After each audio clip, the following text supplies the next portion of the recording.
Magandang umaga, Pilipinas. Alamin natin ang magiging lagay-at ng panahon ngayong araw ng Lunes, 5 January 2026.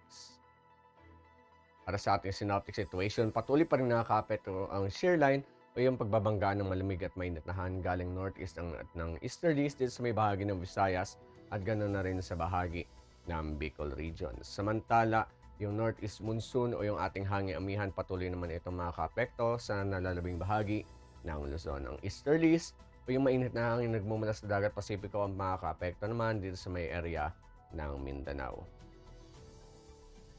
Dahil nga dito, asahan natin ang Visayas, Bicol Region, Quezon, Oriental Mindoro, Marinduque at Romblon. Ganun na rin sa may bahagi ng Palawan ng maulap na kalangitan may kalat-kalat na pagulan, pagkidlat at pagkulog. Samantala sa may Cordillera Administrative Region, Cagayan Valley, Aurora, Laguna, Batangas at nalalabing bahagi ng Mimaropa, asahan naman natin ang maulap na kalangitan na may mahihinang pag-ulan dulot yan ng ating northeast monsoon.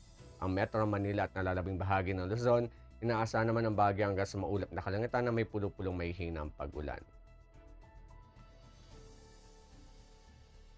Para naman sa Mindanao, ang Zamboanga Peninsula, Basilan, Sulu at Tawi-Tawi ay makakaranas na maulap na kalangitan na may kalat-kalat na pag-ulan, pagkidlat at pagkulog. Samantalang nalalabing bahagi naman ng Mindanao, inaasahan naman ang bahagi hanggang sa maulap na kalangitan na may pulo-pulong pag-ulan, pagkidlat at pagkulog.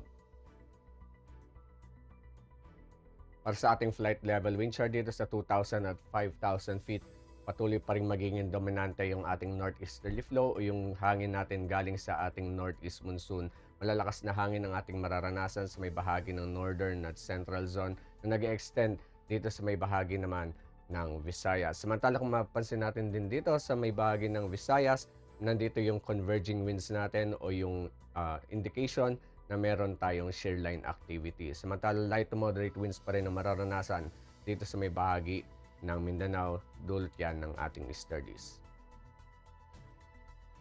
Sa 10,000 at 18,000 feet, kung mapansin natin na dito sa may bahagi ng Central at Southern Luzon, mayroon tayong anticyclonic circulation na nakapagdala ng mga variable winds. Samantala, patuloy pa rin makaapekto yung ating northeasterly flow dito naman sa may bahagi ng 18,000 feet sa area ng Northern Luzon, ganoon rin sa mga eastern seaboards ng Visayas at Mindanao. Para sa impact nito sa ating flying operations dito sa may bahagi ng Northern at Central Luzon at Metro Manila, asahan pa rin natin yung cool and dry na northeasterly flow na makapagdala ng malalakas na hangin at mga light rains. Ang impact nito sa rotary, inaasahan ang posible tayong makaranas sa mga malalakas na crosswinds at mga wind gusts na posibleng makapag-restrict sa ating takeoff and landing at mga hover operations. Sa fixed wing naman, inaasahan magiging impact nito is yung mga crosswinds at mga moderate turbulence during approach and mga possible delays due to low visibility, lalo na pagdating sa mga light rains. Samantala, Southern Luzon at Visayas, asahan pa rin natin converging winds na makapag-produce ng mga cloudiness at mga embedded thunderstorms. Para sa impact nito sa ating flying operations sa rotary, naasahan natin yung mga low cloud base at mga reduced visibility na posibleng mapag-limit ng ating mga VFR operations. I expect yung mga localized turbulence and mga possible wind shear near ridges. Samantala sa may fixed wing naman, asahan naman natin o inaasahan yung approach and landing operations natin ay posible tayong maka-encounter ng mga low ceilings at mga turbulence at mga instrument conditions at posibleng makaka-apekto ito at magkaroon ng mga possible delays o diversions. Samantala sa Mindanao, asahan pa rin natin yung warm and humid air from the Pacific na nakapag-enhance ng ating convective activity. Para sa impact nito sa ating flying operations sa rotary, asahan natin yung mga localized thunderstorms and mga light turbulence na makaka-apekto sa ating flying operations, especially inland during afternoon or evening. Samantala sa fixed wing naman, asahan naman natin generally fair naman with mga possible na mga isolated cumulonimbus clouds causing short-term delays or turbulence. Ang haring araw ay sumikat kanina sa 6:22 at ito naman ay lulubog mamayang 17:40.